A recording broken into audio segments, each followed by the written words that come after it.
Hello mga ga, ito na yung ating Yema cake roll at madali lang itong i-fold at napakalambot yung ating pinaka-best dito. At madali lang naman itong gawin, small recipe lang yung gagawin natin ngayon. Kaya tara na, umpisahan na natin. So, gawa na tayo ng ating cake batter mixture. Kailangan natin dito ng 5 pirasong egg yolk mula sa large na itlog, half teaspoon ng iodized salt, 1 teaspoon vanilla extract, 1/4 cup na white sugar. Haluin muna natin yan para madurog na rin yung itlog at lagyan ng 1/4 cup ng mantika at 1/4 cup na evaporated milk. Haluin muna para matunaw yung mga dry ingredients bago tayo maglagay dito ng 3/4 cup na cake flour at half teaspoon ng baking powder. At haluin lang muna natin ito ng mabuti hanggang sa kuminis yung mixture natin. Pero kung makinis lang naman yung mixture natin ay hindi na natin kailangan itong salain. Kagaya nito ga makinis na, hindi ko na ito salain, ay itabi ko lang muna ito. Dito naman tayo sa ating egg whites. So dito meron tayong 5 piraso ng egg whites at mula ito sa large na itlog. Lagyan ko ito ng half teaspoon ng cream of tartar.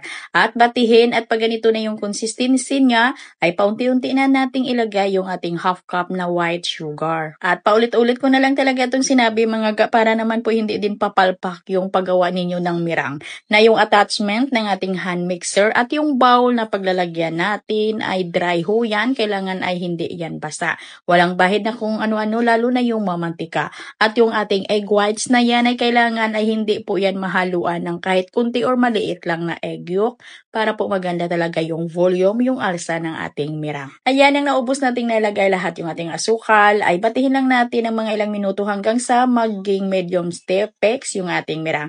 At pagkatapos ay ilagay na natin dito sa ating cake batter mixture ng mga nasa 2 parts lang sa paghati. Huwag natin ilagay lahat.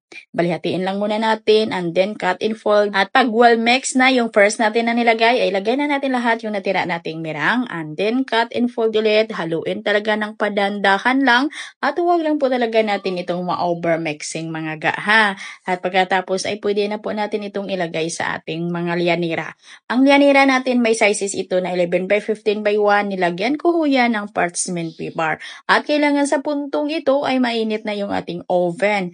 Bago natin ito isalang, kasi isalang natin ito agad mga ga. Ayan, pagkatapos natin na maipantay yung ating mixture, ay isalang na natin. At ito na mga ga, luto na. Naluto ko ito sa loob ng 25 minutes. Sa 160 degrees Celsius lang yung init ng aking oven. Pero mga ga, sa pagluto talaga natin dito ay kakadipindi ho yan sa inyong oven na ga. Ayan, napakalambot ho yan. At itabi lang muna natin ito, palamigin lang muna. Gawa muna tayo ng ating Yema filling or yung ating Yema frosting din. So dito, 10 peraso yung ating egg yolk na ito ga. Lagyan natin ng 8 tablespoon na cornstarch at 2 cups na condensed milk. 1 teaspoon ng vanilla extract. And then haluin muna natin yan.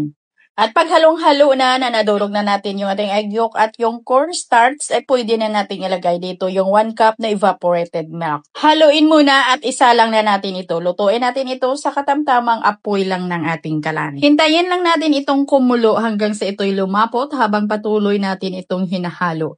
Na huwag lang talaga nating tigilan sa paghalo kasi madali lang masunog yung ilalim nito. At pag ito'y lumapot na, ay lutuin pa natin ito ng mga ilan lang na minuto para maging lutong-luto talaga at para maging stable talaga yung ating Yema frosting. At patayin na natin yung apoy ng ating kalan at lagyan natin ito ng 3 tablespoon na margarine. Mga margarine lang yung nilagay ko, yung regular margarine lang. So dito pwede naman kayong maglagay ng butter or di kaya yung butter compound. At ito na palamigin ko lamang ito.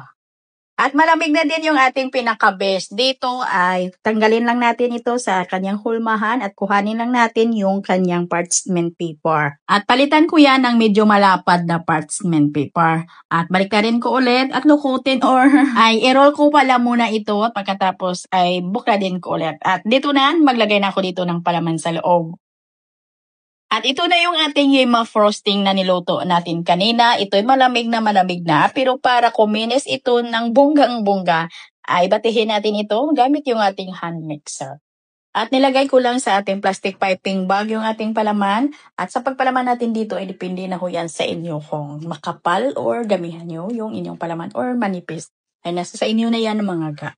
At i-roll lang natin ito ng diretso, hindi talaga itong mag-crack. At pagkatapos nito ay agad ko na itong isalin sa kanyang paglalagyan. At yung ating ima frosting na yung natira sa ginawa natin ditong palaman or sa nilagay natin dito na palaman ay ito pong gawin nating border sa ating cake roll.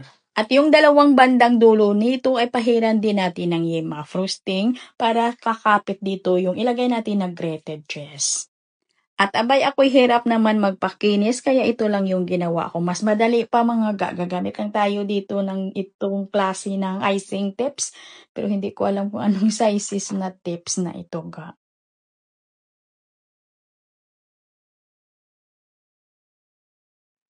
At dili kiso yung cheese na ilagay ko dito. At lagyan ko lang ito ng design sa ibabaw. Yung ginawa talaga natin dito na yema frosting, yung niluto natin ay kasyang-kasya lang talaga dito. At lagyan ko din ito ng another design natin, yung toppings na white chocolate chips.